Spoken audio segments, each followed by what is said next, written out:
Hello, welcome to the Cambridge Foundation Year Applicant Support Webinar podcast. And today you can see that we are doing this virtually as it's quite a busy point in the term for our students. And in this podcast, we're going to talk a little bit about student life and get a good flavour of what the students have experienced and what you can experience when you study on the course. Don't forget to sign up for the webinar. This month's webinar will be based around an admissions help panel. So any questions you have during the process or anything that's come up or anything that comes to mind, it's a great opportunity to ask those questions. But hopefully we're going to answer quite a few of those questions today as we talk to our panel. I think it's a good time to introduce them. So let's hear from Thea first. Would you like to introduce yourself? Yeah. Hello, I'm Thea. I finished the foundation year last year and I'm currently studying classics and I'm at Murray Edwards College.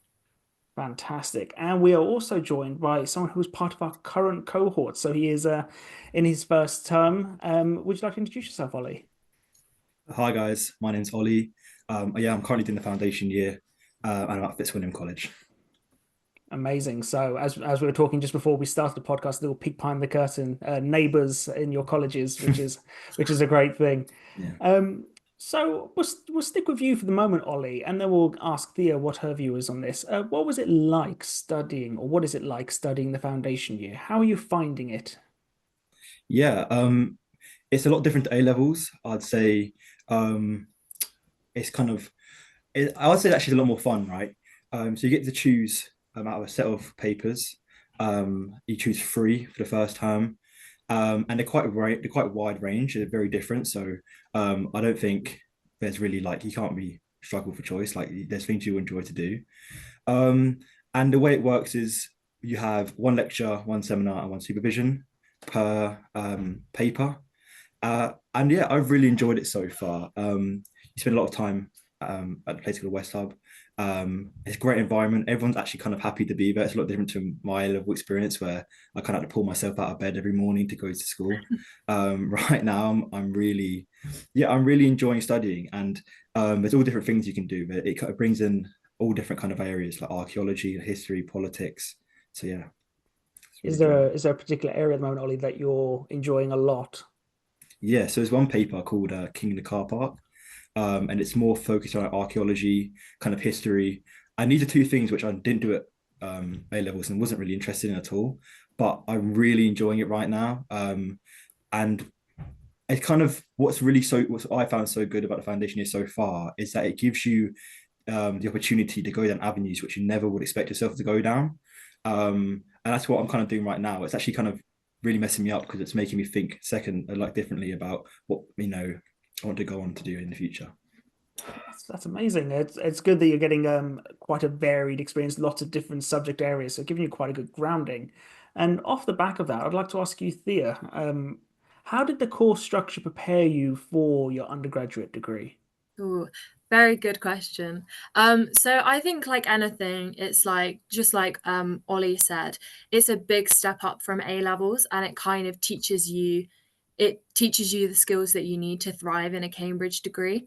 So, for example, in my first term on classics, I found that I know how to write an essay, which is a Cambridge standard essay, which is a really big bonus, I think, and it's something that they don't necessarily teach you. Rather than you pick it up if you go straight into kind of tripos.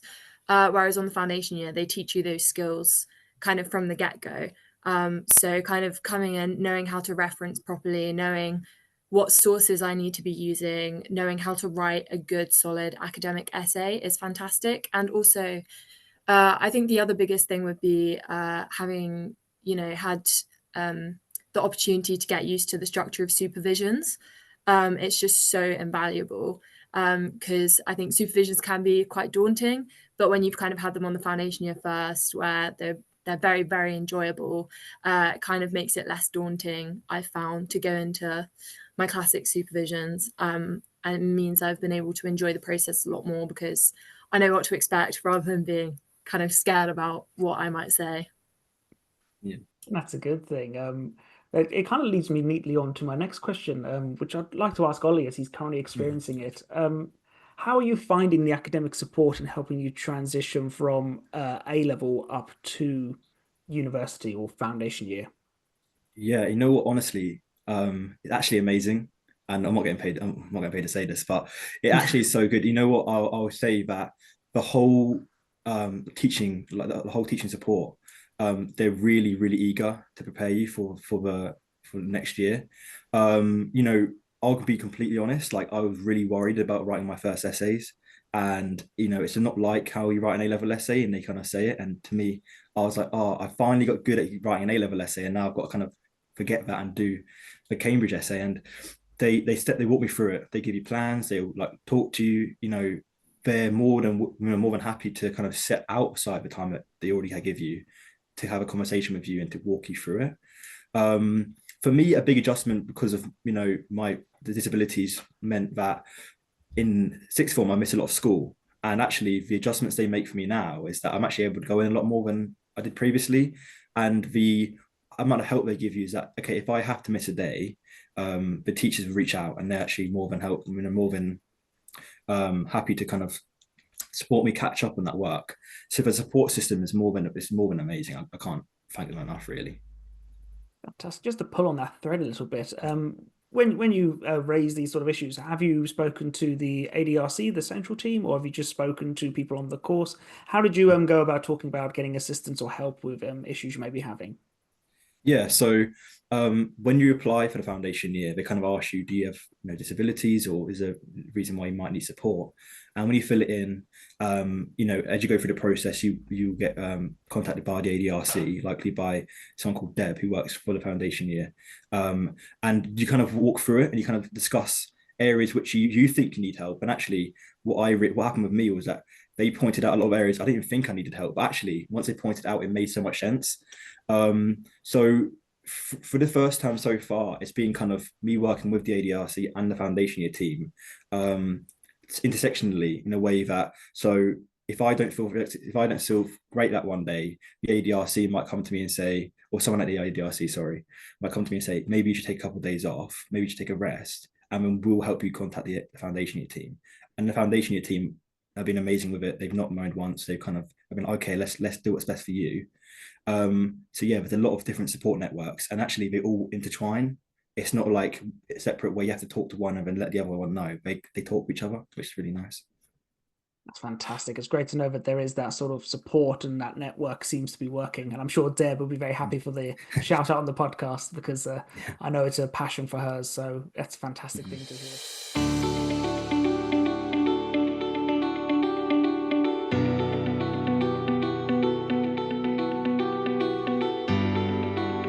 Do you know why it's called Michaelmas, by the way? Tradition. That's all that's, I think there read, was a guy. I can say, I thought I read somewhere it was something to do with a feast that happens. There I was like think a, I Yeah, think it's in line with pagan traditions. I think all of them are in line with pagan tradition, like old pagan / Christian traditions. yeah, yeah. Like Okay. Michaelmas is like, yeah, no, it is a feast. I think you're right. Something yeah. like that, but I'm not great. I'm good at getting little bits of knowledge, usually for pub quizzes rather than actual knowledge. Yeah.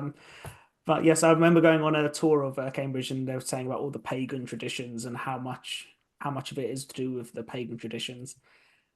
Sometimes they would literally take something that is a pagan goddess, and then they pretty much do a rebrand and make it Christian, and put the Yeah. head of someone else on and remove someone else's. So I'm just like, oh, okay, that's kind of cool. Um, but we'll sort of throw ourselves back into this, and I'm Mm. going to ask you each this question. Uh, so, Thea, having completed foundation year, you'll have a better idea of maybe of answering this at this stage. But were there any surprises from your foundation year experience? Ooh, I think probably the workload. It's something that, like, I keep talking about steps up, but it's a big step up from A level. Just in terms of kind of all the reading that you have to do to ensure that you're prepped for your classes, and kind of keeping on top of assignments as well. So I think the most surprising thing was for me was kind of how on it I had to be, Mhm. with keeping to regular timescales and making sure I was doing all my reading.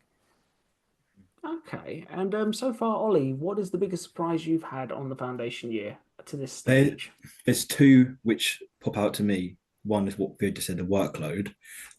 It is quite a lot, but what I will say as kind of a comforting thing is that I was someone who didn't do much work during A levels. I kind of slacked quite a lot, but so far, touch wood, I've not handed anything in late, and I've stayed on top of it quite well.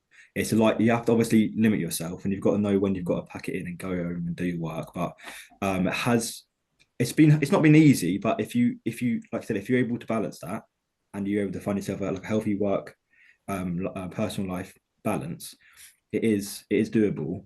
Secondly, something that surprised me was how much I fitted in, and I know it might sound really weird, but one of my biggest worries coming to Cambridge was that I come from quite a working class area, and Cambridge has this reputation for being really well off, and it is quite well off, to be honest. But I was worried that I was going to fit with the crowd. But actually, on the foundation year, everyone is so lovely. There's not one person that I've like got an issue with, and actually, same with the teachers as well. The teachers on the course are so like they're like one of us. You get treated like a peer. You don't get treated like a student in a way. So that was really nice. That's made me feel so much better about being here. My biggest fear was not fitting in with people, but I get along with everyone. Even like so, it's been really nice. That sounds amazing. And maybe Thea could speak a little bit on this as well, but I'll ask Thea first, actually. Are there any particular foundation year like events or things that happen with the cohort where you all hang out or like anything like that? Yeah, so it's a well-posed question because I planned a couple of events actually for the cohort. So first of all, there's the halfway formal, which I did not plan, but that was an absolutely amazing event. It happened halfway through second term, so Lent term, and there were students invited from the previous foundation year cohort, as well as our foundation year cohort and all of the teaching team and everyone. And we went for a formal dinner, and it was at Queen's. It was such a lovely night. Got to see everyone kind of in their best outfits, and all just have a fancy dinner and catch up and talk about the course. It was really, really lovely. And then there are some other social events put on throughout the year, usually by Foundation Year Society. So I remember we had a pizza night in my first term, which was really lovely. And then I ran an event kind of at the end of teaching, which is basically just like a last hurrah before exams. It was at West Hub, who very kindly gave us the money for the event, and we just had some like drinks and food and board games, and it was really, really nice. Sounds amazing. So how about you, Ollie? Have you had a chance for any events with the foundation year, or perhaps you could speak a little bit on your induction week and any events that happened there? Because obviously that was a great opportunity to meet loads of people from your course, and Theo actually took part in that induction week as well. Yeah, that's what I was kind of going to jump in if I wasn't asked. The induction week was really good in the fact that it gave everyone a chance to kind of meet everyone and mingle and kind of discuss things like, oh, and that sounds really cliche, but what paper you're taking or what college you go to. And what it meant was that you kind of had you could put a name to the face, and you knew roughly like a decent amount about everyone. And I think a lot of people like kind of friendships and like friendship groups formed during the induction week because everyone was able to like you were at the same college. You actually were at Fitzwilliam. Shout out Fitzwilliam for the induction week. And it was really lovely, and I got to meet everyone, and that kind of broke down the nerves. I think if we didn't have that induction week going into the first couple of weeks, I would have been quite nervous going in, thinking, all right, with that that fear of not fitting in, that was squashed during the induction week. And I think since then, I don't think there's been any like mandated things for us to go to. I know a lot of people get along really well, so we've gone out on a couple of nights and as a big group. But yeah, that was really, really lovely, the induction week. Fantastic. And it kind of leads me smoothly on to my next section where I'd like to talk about college life a bit. It's as if I've planned it. Thea, how did you choose your college, and what was the process like when you made your selection? I think I talked about this on the last podcast I did as well, but I I kind of YOLO'd it with the selection. I didn't really want to put too much research into a college because I just could not decide. I was so indecisive. And I thought every college had such like fantastic, benefits. I just like couldn't choose. So I did an open application and I got assigned to Murray Edwards, which is my college. And yeah, I absolutely love it. It's a lot of fun. And it's an all women's college as well. So I didn't know that those still existed at Cambridge when I did my application process. And I think initially I was a bit like, not sure how that's going to be, but actually I really love being in this space. No hate to men, but I really enjoy being in an all women's college. I think it's definitely like the right decision for me and the right place to be. I think such a big part of college and what makes college life enjoyable is having the right vibe and the right fit. So that's a good thing to hear that you are enjoying the vibe and the atmosphere in your college. Um, but Ollie, how did you choose your college? Was it a similar process to Thea? Did you not mind and you YOLO'd, or did you do a lot of research? Um, I was kind of in between. So I was quite late to decide that I wanted to do the Cambridge Foundation year. It was something that I was kind of iffy about, and mainly because I was worried that I wasn't going to fit in. So I did a little bit of research, spoke to someone at my sixth form who actually went to Cambridge, and they said, check out Fitzwilliam. You go on an open day, check out Fitz. I'm pretty sure you'll love that kind of the feel of the college. So on the open day, I went to a few colleges, and me and my mum went to Fitz, and it was really weird. And that sounds really cliche, but like when Harry Potter gets his wand, then it just feels right, and everything's amazing. That's what it felt like for Fitz. Like when I came here, it just felt like home in a way. The house, if you don't know Fitz, if you look up on Google, there's a house in the middle of the college, and the house looked a lot like my grandma's old house, and that kind of made me like reminisce in a way. And when I went on the tour, Fitzwilliam as a college looks kind of, it's a bit brutal in a way. It's not like had all this beautiful architecture like other colleges, but it just felt really homely. And more I looked into the college, and I found out like the roots of the college, about how it was made to make it was accessible for working class people originally. It still is one of the highest working class population colleges in the uni. That kind of alleviated some of my fears of not fitting in. And yeah, they just felt very honest. It felt like you got what you see, and that kind of helped me prepare for Cambridge, because it wasn't like, okay, I'm going to worry about if the room's going to be accommodating for me because of my disabilities. Here it fits, like they instantly like very accommodating. So yeah, that was kind of my choice, kind of made for me kind of instinctually when I first came. Fantastic. And with the location of both your colleges, how far is it to get into the main town, the main town centre? And what's your favourite thing to do when you are there? So I'll ask Thea first. How far away is it? How do you get there? What's your favourite thing to do in town?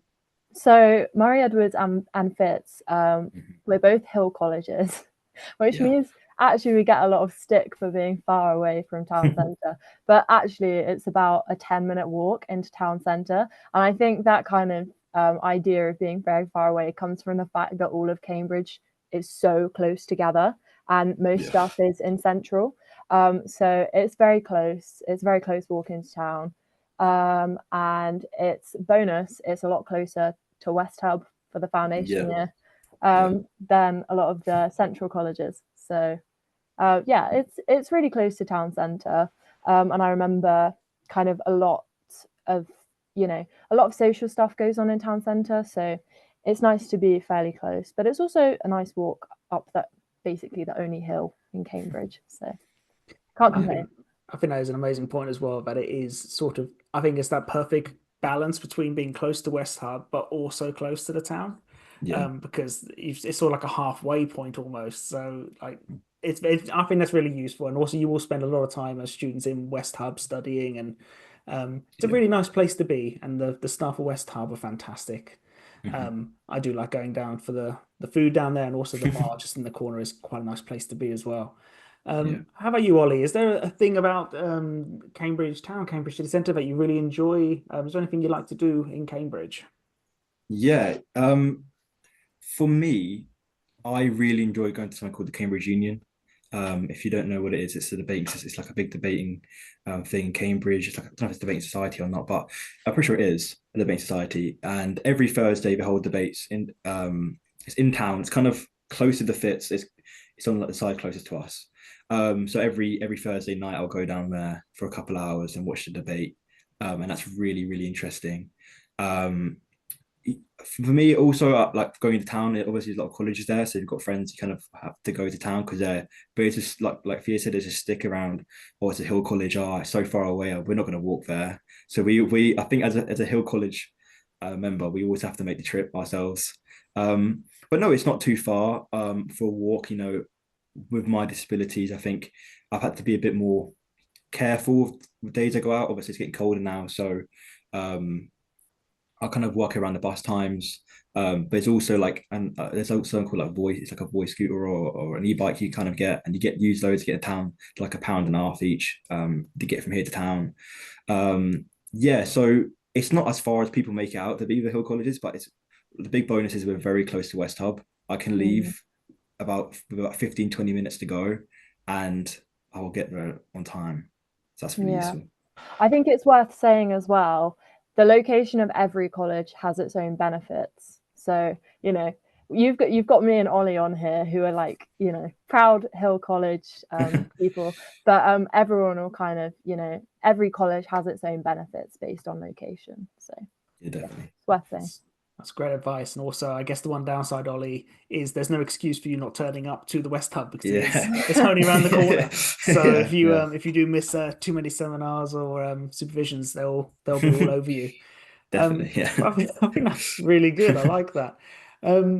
So can you each tell me one thing that you really love about your college? Like, what is the best thing that your college has? What's the one thing you'd say to a new person? That is what makes this college great.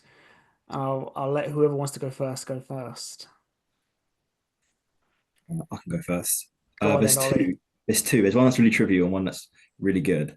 I'll say the main selling point of Fitzwilliam is the community. And, I'd say that, there's people I'll never speak to, and you go into a formal and you sit next to someone you've never spoke to in your life, and you can have some of the best conversations you ever have. Everyone's really open and welcome. And, there's been people are worried about, and, it's a good worry that, understandable worry, sorry, saying to people you're in the foundation year, you're going to get a lot of judgment for it because you're at Cambridge, and a lot of people, maybe not won't understand, but I've never had an issue here at Fitz where I've went to someone that came on the foundation year and they've gone, what? Like, what's that? Or don't know how I feel about that. Everyone's understanding and really welcoming to the idea.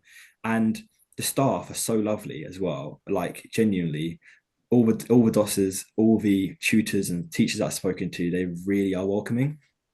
But I'd say the really cool thing about Fitz is that we have 2 black squirrels that run around the grounds, and they are you can always see them, and there's a little idea that they're good luck, and if you see them on your open day here, you're going to get in. So I always point out to people that we have these 2 little black squirrels who run the college, and that's really awesome.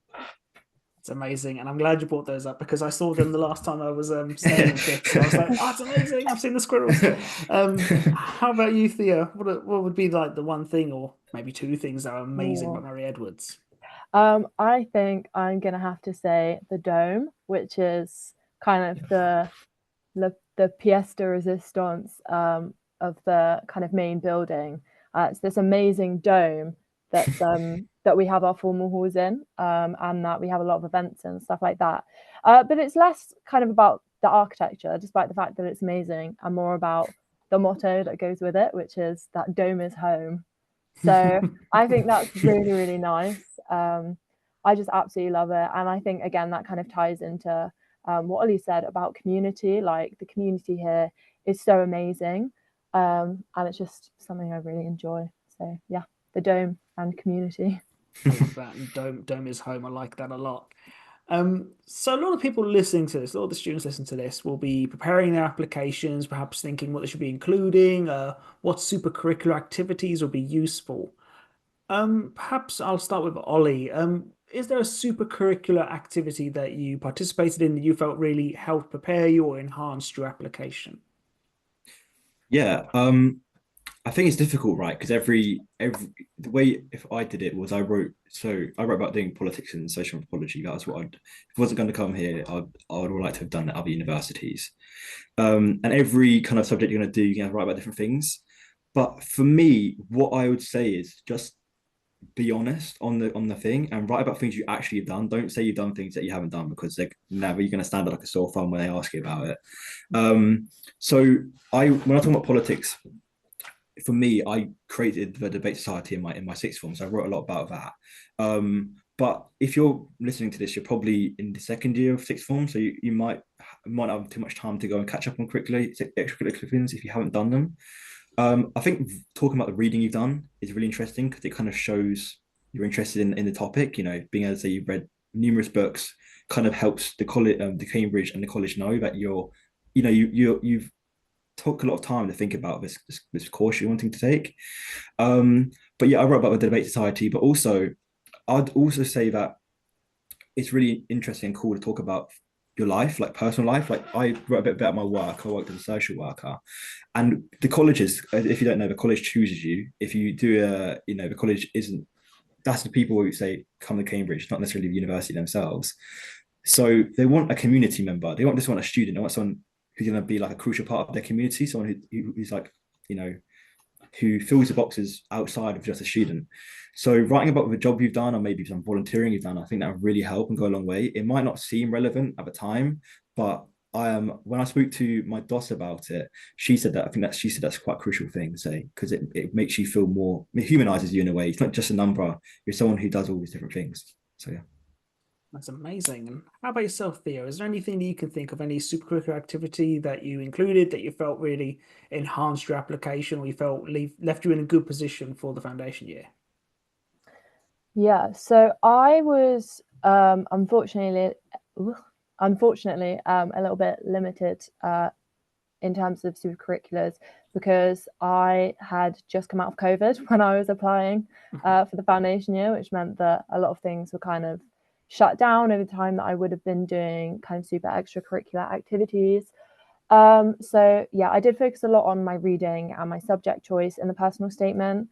But I also did talk about, I think I talked about the job that I had at the time and the volunteering that I'd done. So I worked in a children's tuition centre, which meant that I had a really strong interest in education and kind of widening education as well because of that. And because of where I live as well. So I always knew that I wanted to study classics, but I think kind of, talking about how, education was, a part of my life in multiple ways, not just as a student, but also as like an education provider as well, was something that was really important to me. But yeah, apart from that, I think I mostly focused on kind of the reading that I'd done, the podcasts I listened to when I was locked away, during peak COVID. I think that's some good advice and give some people some idea of what they should be including when they look at these applications. And we're drawing to a close of this podcast. And so this one's going to be paired up with the first admission help panel, which is taking place on the 4th of December. So it'll be a great opportunity for students to ask lots of questions and to the panel. We'll also be joined by some students live on that date as well. But I think it'd be nice to finish off this podcast to ask one bit of advice you'd give to a new foundation year student. So what's the one bit of advice to a new student you would give? And we'll go with Thea first. What's the bit of advice you'd give to a new student? I think the biggest piece of advice that I would give to a new student is to make sure you pace yourself. It's a really exciting course. There's so much going on, and there's so much going on in Cambridge as well that it's really easy to get swept up in everything. But you have to kind of pace yourself with what you want to do academically, how much, you have to take self-care into account. You need a social life as well. All of these things really balance each other out. So I think that would be my biggest advice, is make sure you pace yourself, take care of yourself in all of those kind of different aspects of your life in Cambridge, because they're all equally important. Fantastic. And Ollie, having experienced your first term in the foundation year, what's a bit of advice you'd give to a new student? I think Thea's advice is really crucial. But alongside that, and this is kind of a bit of advice for people who are planning to come to apply to Cambridge as well, is that there's big pressure on that, like Cambridge is the be all and end all of your life, and if you don't, because if you don't, get past the foundation year, then sadly you have to go to you either have to go to a different university or not go to university, and that's quite a daunting thing to think about. And the same thing if you're applying, you think, if I don't get accepted, then I won't be able to go to Cambridge. And what I would say is like the mindset you have to take in it is that yeah, it's a dream, and you should work as hard as you can for it, while also having a healthy personal life to work balance. But also like if something happens, or you sadly don't get onto the course, or you don't proceed to next year, you're going to do amazing. If you're applying for this course or you're taking this course, like obviously you've shown enough ability to do amazing things in your life. And I think understanding that really helps and takes a lot of pressure off, because in the first few weeks I was thinking like, I've got to be on it, I've got to be on it, I've got to be on it, because I really want to get to next year. But looking at it from an outside perspective and thinking, okay, my life isn't going to end if I don't make it to the next year, has really helped me calm down. And actually, I've done a lot better since then.